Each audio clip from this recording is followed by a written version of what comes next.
The 88-year-old Pope led the Roman Catholic Church for 12 years through a series of crises and challenges. He traveled the world and reached out to everyone he met, in particular, people who had often been overlooked or demeaned throughout the Church's long history. CBS News senior correspondent Norah O'Donnell interviewed the Pope last year. She joins us now from Washington. Norah, good morning to you. A lot of people waking up just the way I did with the news that the Pope had passed away. When did you first hear about it? I saw you posted early this morning. I know. I was up early and saw that news from our team in Rome, learning that the Pope had passed away, and clearly a huge surprise on this Easter Monday. It was just about a year ago when we sat down with Pope Francis, and he gave CBS News the first ever one-on-one interview by a pope to a U.S. broadcast network. And that conversation was about an hour long. We found him to be warm, smart, giving with his time. And it was an extraordinary moment for him. And it was one more way that he stood out from his predecessors during a papacy that was known for great change and great compassion. The Holy Father set the tone with his first official act as Pope, reversing a centuries-old tradition. I want to ask you a favor, he said. Before the bishop blesses the people, I ask that you would pray to the Lord to bless me. He named himself after Francis of Assisi, a saint known for his simplicity and humility. The first pope to hail from the Americas, the first Jesuit pope said he wanted a poorer church, one that would include the excluded. Rather than living in the lavish papal apartments where popes have lived for hundreds of years, he set an example by choosing to live at the Santa Marta, a simple guest house on Vatican grounds. That's where we met him in April 2024. His desire to reach out to ordinary people sent the bulletproof Pope-mobiles into storage. I cannot greet people from inside a sardine can, Francis famously explained, even if it is made of glass. He'd become one of the most popular public figures in the world, regularly speaking up for the voiceless and leading by example, whether dining with the homeless, washing prisoners' feet, or providing a home in Italy for migrants and refugees fleeing lands torn by war or economic instability.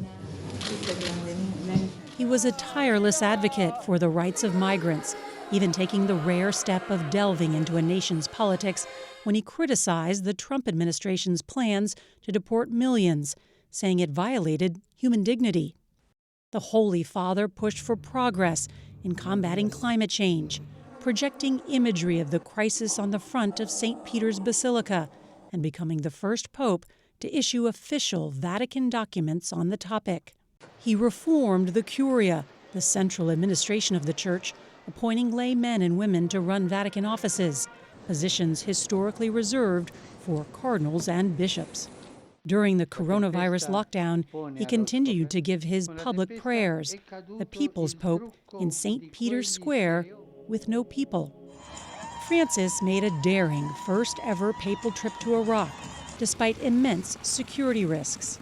In the last years of his life, nearly every appearance included prayers for peace in both Gaza and Ukraine. Can you help negotiate peace?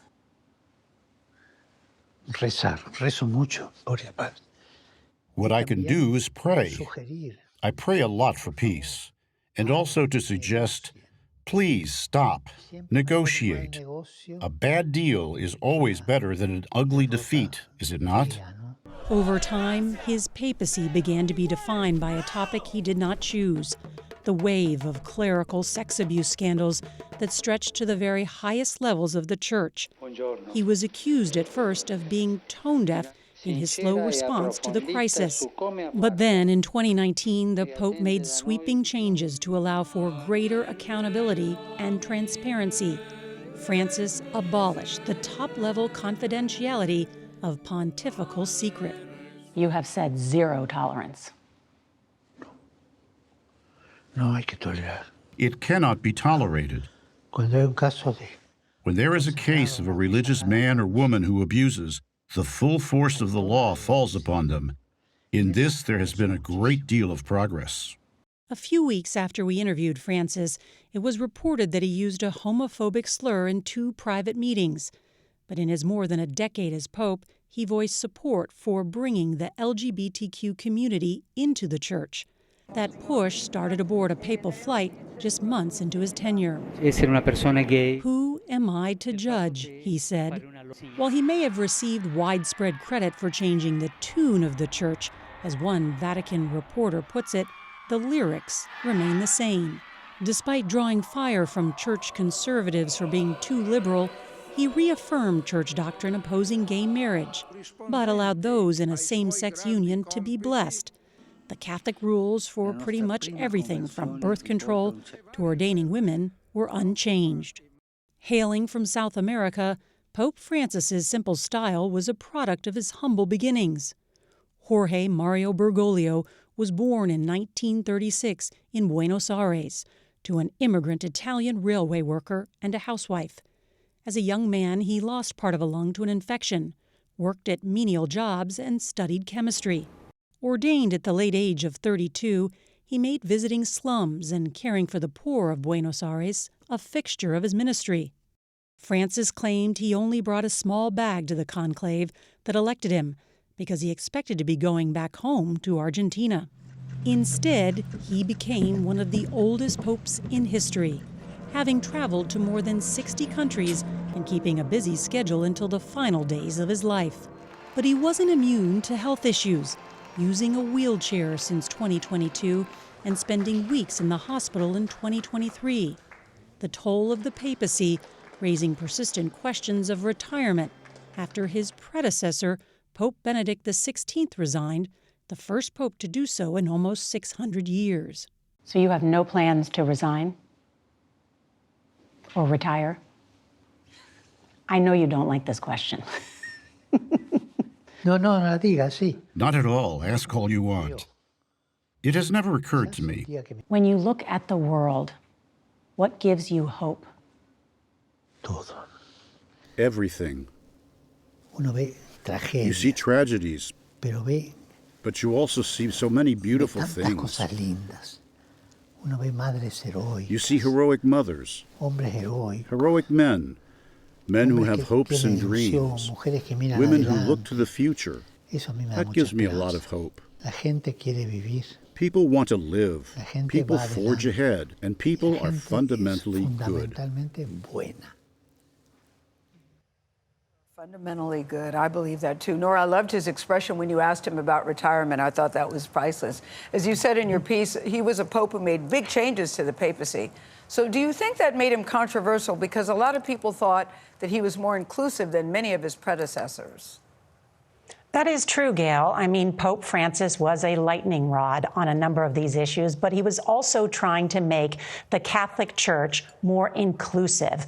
You know, there are about 1.4 billion people around the world that say they are Catholic. About 20% of Americans associate with the Catholic faith. But yes, on many of these issues, it caused controversy. But I think at the end of the day, as scholars and those who have studied this church will say, you know, he changed the tune of the Catholic Church, but not the lyrics.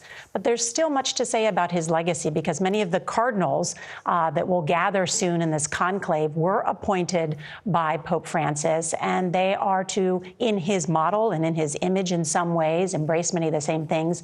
So they are to carry on his legacy, and we'll see how much of the church continues to open its heart, as Pope Francis told me. You know, Norah, I can't get over some of the decisions he made as Pope, in particular his decision to not live in the apostolic palace, that 12-room apartment, and instead take the 2-room guest house in the hostel, eat his meals with others.